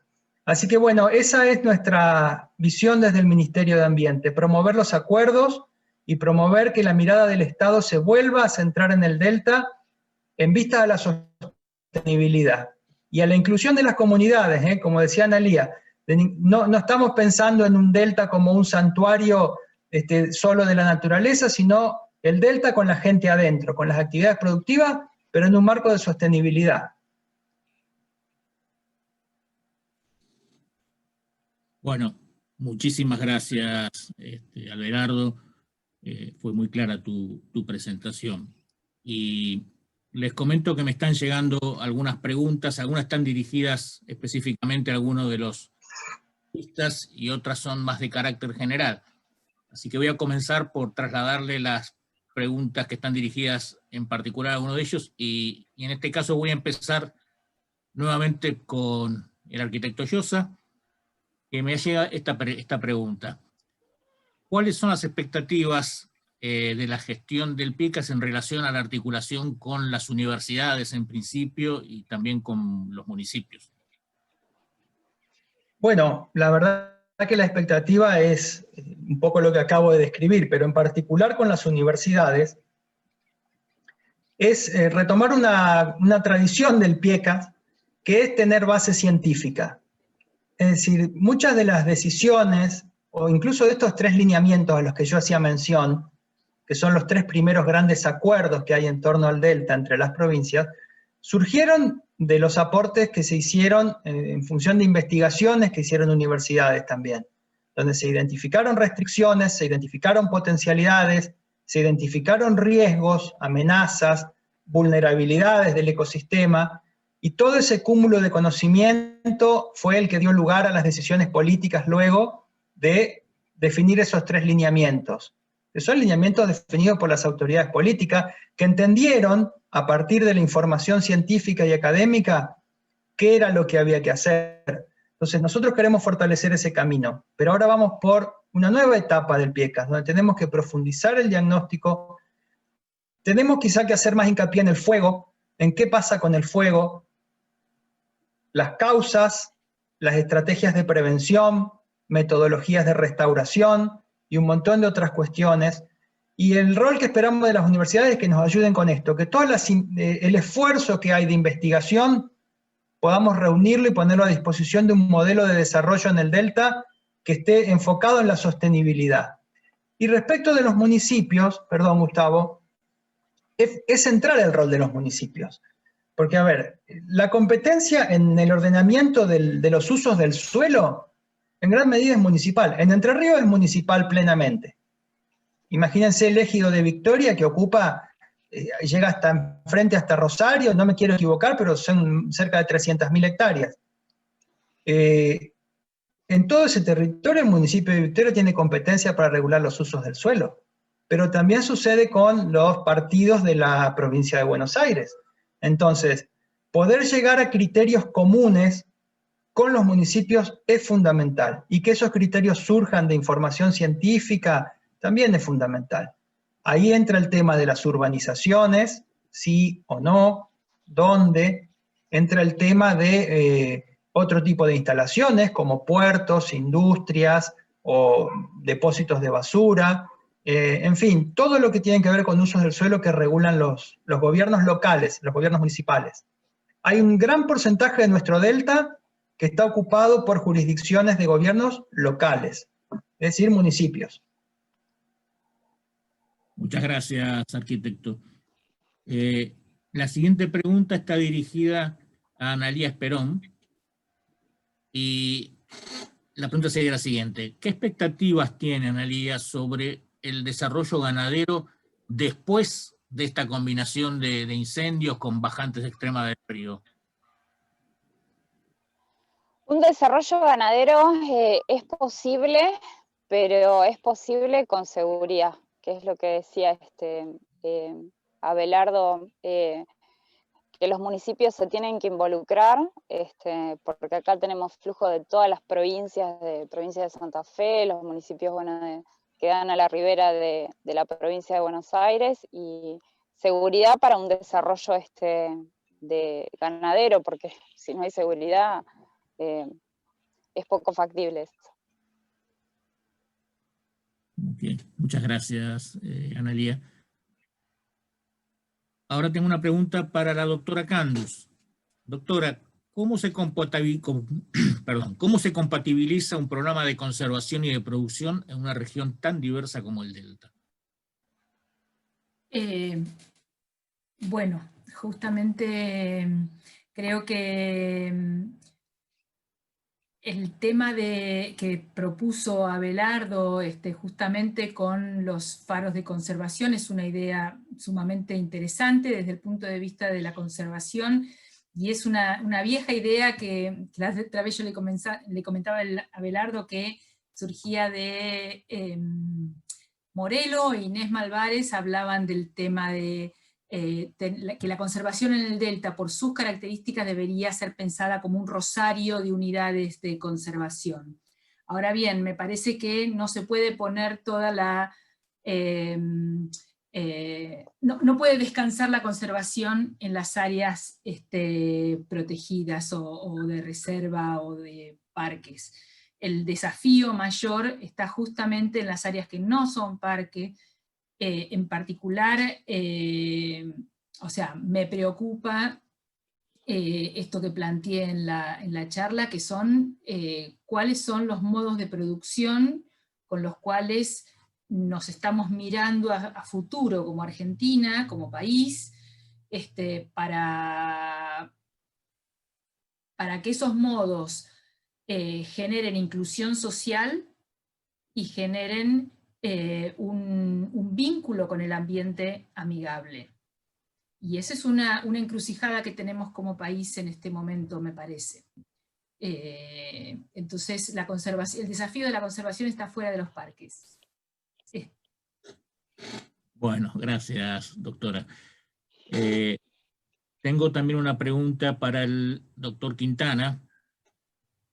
Me preguntan aquí cómo los nuevos modelos productivos van a afectar la biodiversidad. ¿Se esperan cambios drásticos? ¿Cuál es la idea respecto de esto? Creo que lo que hay que repensar es justamente hay que repensar los modelos productivos que han imperado en los últimos años en la región, ver lecciones aprendidas de otras partes del mundo, donde hoy han avanzado con ciertos modelos que se han dado cuenta que no eran los ideales y ahora están volviendo hacia atrás. Pensar un poco lo que decía Abelardo de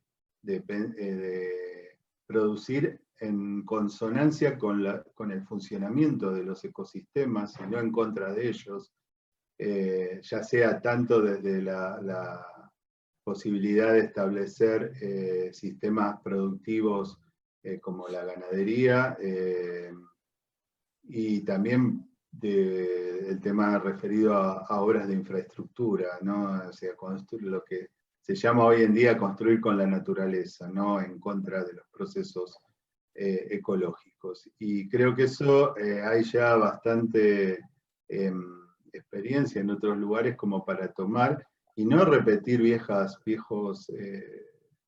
digamos, ideas que sabemos que no son las adecuadas. No sé. Doy un ejemplo, se empezó a hablar en un momento de un viaducto. Primero hay que ver si tiene sentido, ¿no? Primero, evaluar la necesidad de tener un viaducto más entre San Pedro y Gualeguay. Pero en todo caso, si ese viaducto fuera realmente necesario, porque movilizaría producciones, bueno, para todas las cosas positivas que pueden tener, bueno, pensarlo cómo se va a construir. Creo que la experiencia del viaducto Victoria Rosario, con todos los problemas que acarreó, tiene que servir como un modelo a no repetir realmente en la región. Y yo creo que eso es uno de los desafíos. Una ganadería pensada en una ganadería del Delta, estamos hablando con productores la posibilidad de establecer un sello, una cierta certificación, que el Delta sea una zona que se caracterice por una producción sostenible y que esa sostenibilidad productiva pueda después poder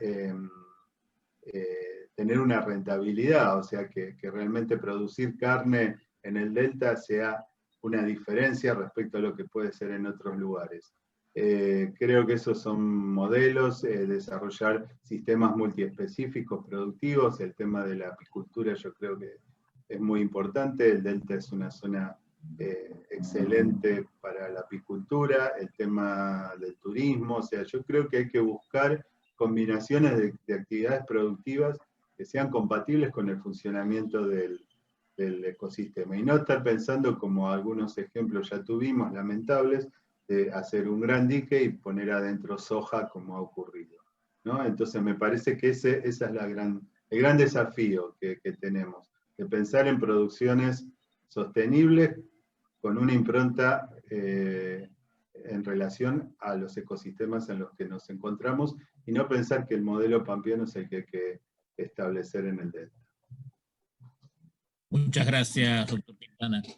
Me están llegando varias preguntas para el arquitecto Joseph, voy a tratar de resumirlas. En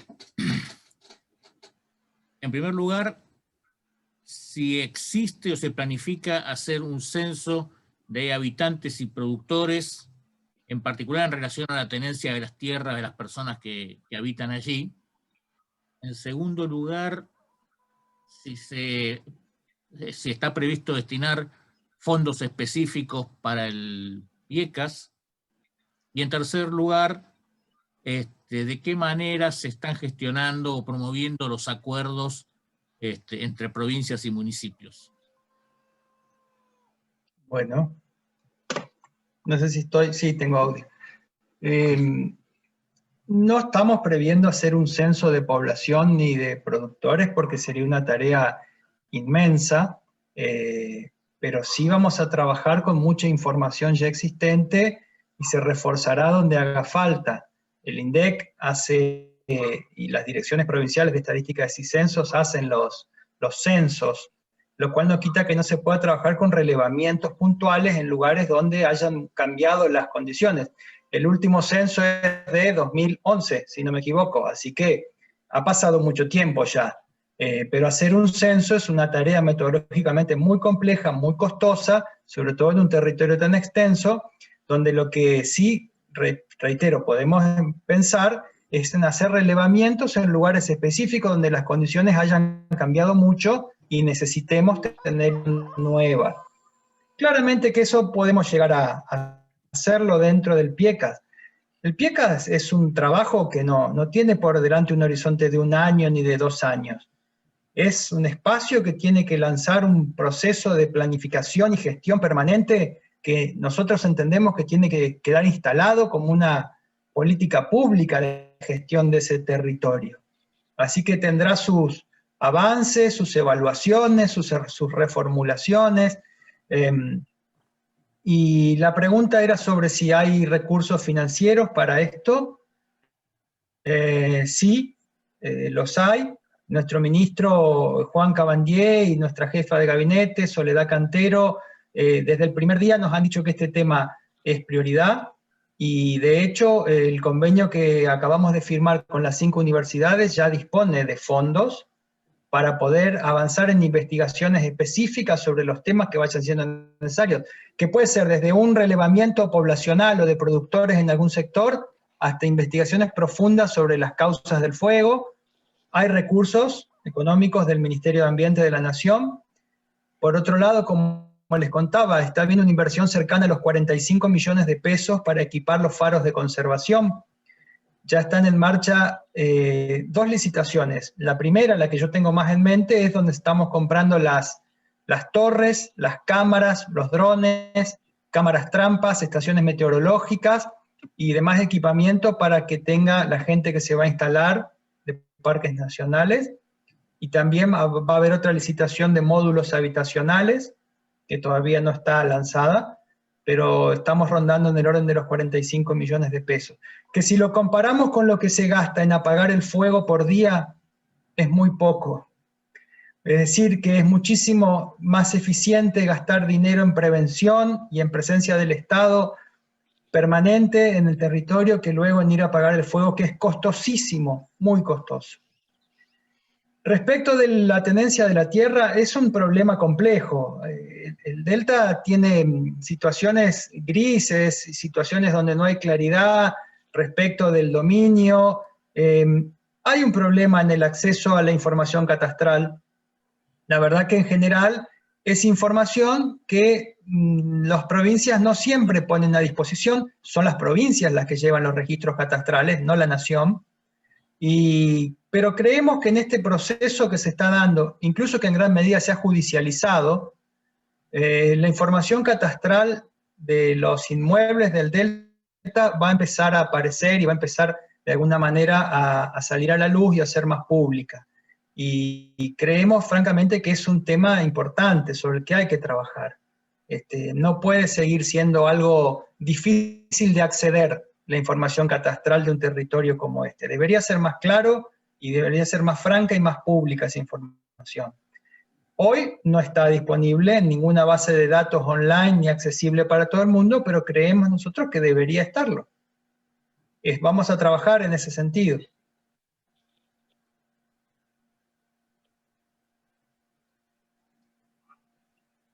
Estás sin micrófono, Gustavo. Gracias. Bueno, te agradecía la presentación y tengo una pregunta de carácter general, así que se la voy a plantear a los 4 miembros de la mesa, a ver cuál es la perspectiva de cada uno de ellos al respecto. La pregunta sería, ¿cuál consideran que es el mejor camino para minimizar los eventos de incendios en la zona, para avanzar en ese sentido? No sé quién quiere comenzar.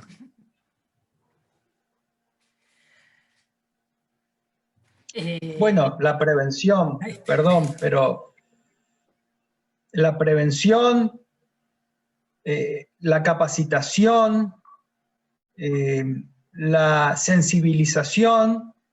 El fuego es, los incendios masivos como estos son un desastre socionatural, no son un desastre natural. El fuego es un elemento natural, pero las condiciones que hacen que se propague y genere tantos daños, incluso que se incendie, que se encienda, son condiciones humanas, son cosas sobre las que tendríamos que poder operar y reducir esa cuestión. Sin duda la prevención, la presencia del Estado en el territorio, la capacitación a los productores, el control en el territorio de actos de vandalismo y de personas que no tienen por qué prender fuego de esa manera, y la sensibilización de la sociedad toda. Son factores humanos los que hay que controlar en este caso. Más allá de que podemos trabajar en la prevención reduciendo la carga combustible, la ganadería puede contribuir a eso, pero ante una situación de sequía, de falta de precipitaciones y de bajante del río, lo que tenemos que controlar es el factor humano, que es el que prende el fuego, y eso lo vamos a lograr más con prevención que con combate, porque el combate es carísimo y además no siempre logramos apagar el fuego porque se vuelve muy grande. Gracias. Totalmente de acuerdo con Abelardo, porque acá siendo testigo de los incendios, creo que para que se termine todo esto, lo fundamental es un buen vecindario. O sea, que la gente que esté acá ocupando, arrendando, o que tenga conciencia ambiental, porque si no es imposible. Y de buenas costumbres, ¿no? Que ya lo vuelvo a repetir, hay que hacer mucho hincapié con la gente que viene de visita o a rebuscársela, digamos, económicamente. Que sean de buen vivir, de buenas costumbres, bueno, eso es fundamental, un buen vecindario. Gracias, Analía. La doctora Candu creo que quería hacer una intervención. No, pero ya que está... No, creo que Abelardo lo dijo impecable, o sea, lo presentó de forma impecable. Yo creo que no solamente el tema de los incendios, el tema de la valoración de los humedales es un camino y es un proceso de la mano de la capacitación y la educación. La gente tiene que... nadie puede valorar lo que no conoce, nadie puede valorar lo que no entiende. Y desde ese lugar creo que la presencia del Estado, la presencia de programas que acerquen tareas de educación, de capacitación, es la única manera de prevenir estas situaciones. Por supuesto que en momentos de semejante bajante del río y de sequía prolongada, es muy difícil y pueden ocurrir estas cosas, pero es llamativo el enorme número de incendios, de focos prendidos. Una cosa que sí quiero decir, que no tiene nada que ver con esto, pero quería mencionarla, es que uno no se tiene que olvidar de que estos lugares son agua, son el sello del agua.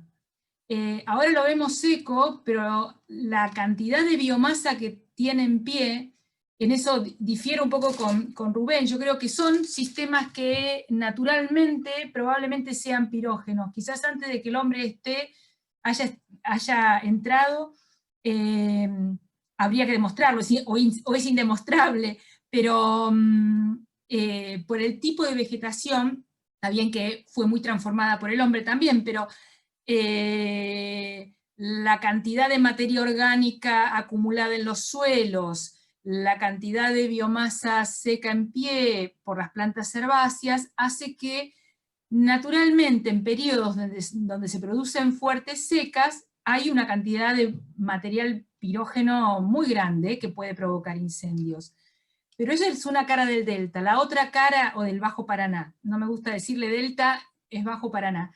La otra cara es la del agua, y no hay una sin la otra. No hay una sin la otra.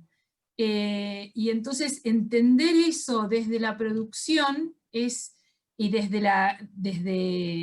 una política pública, es justamente empezar con un desarrollo sustentable. Si no, vamos a mirar siempre a ver cómo podemos hacer para que el área se seque y poder avanzar con lo que decía bien Rubén, con la pampa en el delta. Gracias, doctora. Yo quería agregar una última cosa, pues ya más o menos se dijo todo, pero el tema de las mejores prácticas, o sea que creo que hay que avanzar en mejores prácticas productivas, no solamente para tener en cuenta el tema del fuego, que claramente es un punto crítico, sino también en otras cuestiones, porque no nos tenemos que olvidar que el tema, esta visión que daba Patricia recién de que el delta o el Bajo Paraná es agua, eso que es agua también implica que es parte de cómo funciona el sistema. Si nosotros lo aislamos con un dique y lo aislamos del entorno, yo creo que a la larga básicamente eso va a terminar colapsando justamente por ese aislamiento de materia orgánica, de nutrientes que usualmente o naturalmente se accede gracias justamente a los periodos de aguas altas, ¿no? Entonces me parece que eso también hay que entenderlo y hay que empezar a repensar cómo producir en el delta, porque si no, a la larga, y creo que hay otros casos en el mundo como han colapsado algunos sistemas, por ejemplo, agrícolas en humedales justamente por el tema de este aislamiento, ¿no? Así que yo creo que las mejores prácticas es otra de las cuestiones que se tienen que empezar a pensar en aplicar en este territorio. Muchas gracias, Rubén. Me llegan dos preguntas puntuales para el arquitecto Llosa. La primera es, preguntan, ¿en qué estado se encuentran las denuncias que hizo el Ministerio de Ambiente por los incendios? Y la segunda es si está previsto, además del plan de ordenamiento territorial y el inventario de humedales, algún plan de monitoreo permanente de los humedales.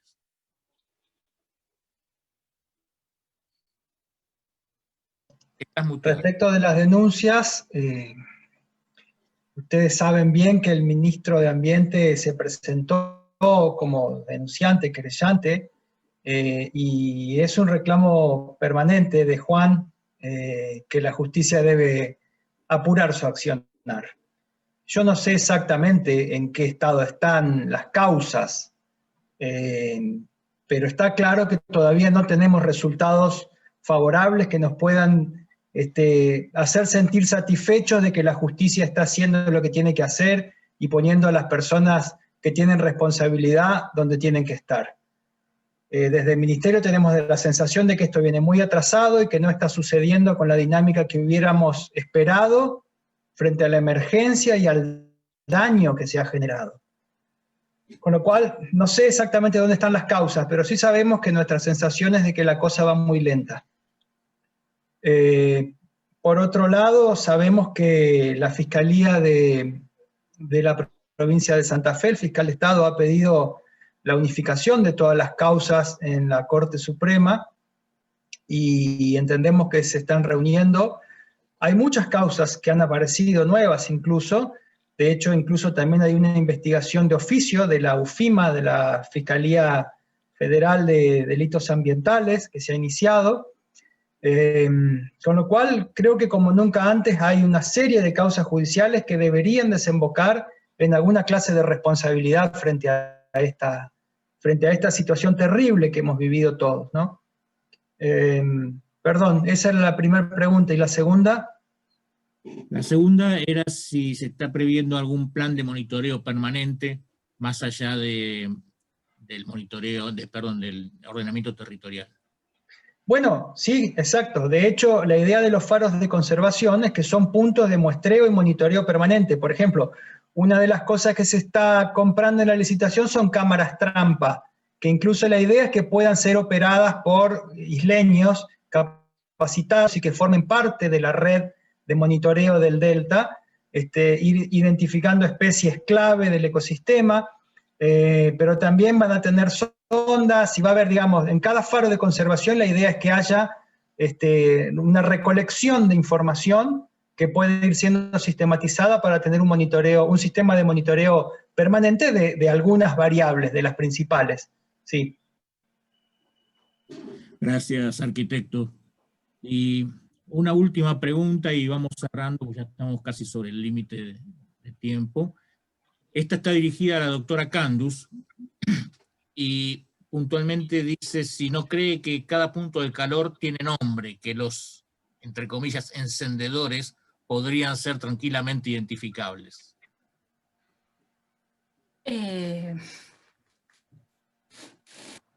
Mirá, yo no sé si tienen nombre, probablemente los tengan. Lo que ofrece la NASA y es justamente el plan de fuego usa el mismo programa para identificar los focos, el Plan Nacional de Fuego. Lo que identifica la NASA en este programa son focos de calor, o sea, son áreas que potencialmente pueden ser fuegos. En el caso del Bajo Paraná, claramente estuvieron muchos de estos focos de calor estuvieron asociados con fuegos. Por supuesto que cada foco tiene una fecha, tiene un día, y si uno desplegara un poder de policía, podría saber quién transitó en esa zona, en qué momento. Los focos son por día, y son focos de calor porque pueden tener error, o sea, son programas, son sensores remotos. Pero eso, creo que una forma es con presencia en el lugar, con presencia de prefectura, con presencia de la policía, con presencia de lo que se llama genéricamente el Estado Nacional, pero también por parte de los pobladores que puedan, pero nadie tiene tampoco ganas de denunciar, a lo mejor fue fulano, fue mengano. Es muy difícil, porque tampoco me parece que esto que mencionó recién Abelardo es interesante en esta misma línea, porque el tema de los faros de conservación, yo creo que juega dos papeles importantes. Por un lado, acercarle instrumentos o herramientas a la comunidad para que efectivamente pueda monitorear su propio espacio, su propio territorio, y además tomar conciencia de que lo que está haciendo fulano o mengano, o el tipo que vino de afuera, porque yo creo que en muchos casos no creo que muchos productores les guste quemar su campo, no lo creo, realmente conozco productores y a nadie le gusta quemar su campo, puede ser gente de afuera, pero así como desde parques va a haber instrumentos puestos a disposición para la comunidad, también es un desafío interesante hacia parques, como una institución en la cual la componente humana va a estar metida en la conservación. Y eso para parques también es un aprendizaje. Las miradas de conservación en este país pareciera que son confrontativas, o sea, se las pone a propósito, confrontando la producción, se las pone a propósito, poniéndolas de la vereda de enfrente de la producción, cuando en realidad debería ser, si uno piensa un mundo sustentable, dos caras de la misma moneda. Y creo que Parques Nacionales ha tenido distintos momentos, y es una oportunidad para pensar en una mirada desde parques asociada a la sociedad, o vinculada a la sociedad estrechamente. No hay conservación sin la gente y viceversa. Sí, Abelardo. Abelardo creo que quería agregar algo más. Muy breve, pero reforzando esta idea de Patricia, y sobre todo quiero decirlo porque hoy no está en este panel nadie de Parques Nacionales, pero es un permanente, una permanente cuestión que nos señala nuestro compañero Daniel Soma, que es el presidente de la Administración de Parques Nacionales, que esta idea de los faros y digamos todo el nuevo perfil que tiene Parques en esta gestión es con la gente. Siempre con el isleño, dice Daniel, nunca contra el isleño. Él recuerda un caso donde en la gestión anterior se expulsó a una persona muy anciana de un lugar donde vivía y fue una situación humanamente traumática. Entonces, siempre Daniel nos resalta esta idea de que la idea de Parques en esta gestión al menos es que la conservación es con la gente, acompañando a las comunidades locales y no haciendo un rol de policía expulsora de la población. Quería señalar esto simplemente porque, bueno, me parece muy importante lo que vos estás diciendo, Patricia, y es lo que nos dice todo el tiempo la gente de Parques, y como hoy no están acá, quería yo decirlo. Perfecto. Bueno, y para cerrar simplemente quiero expresar el agradecimiento del 3IA y el mío propio a todos los participantes de la mesa. Realmente ha sido muy instructivo y muy enriquecedor las presentaciones y el debate subsecuente. Y también quiero agradecerle a las casi 200 personas que llegaron a estar conectadas viendo esta presentación por los comentarios que están en el chat, que los vamos a recuperar, porque más allá de las preguntas hay una cantidad de comentarios adicionales muy valiosos y que los vamos a compartir con los miembros de la mesa. Así que muchas gracias a todos y nada, adelante. No, gracias a ustedes por invitar, gracias a Abelardo y a Analía por acompañarnos. Gracias a Abelardo y a Analía, la verdad que fueron muy buenas las ponencias y nos viene bien para repensar un poco toda la política ambiental del Delta, ¿no? Gracias. Gracias a ustedes por la invitación, la verdad que nada, es un honor y aprender siempre, ¿no? O sea, capacitarse para hacer las cosas como tienen que ser.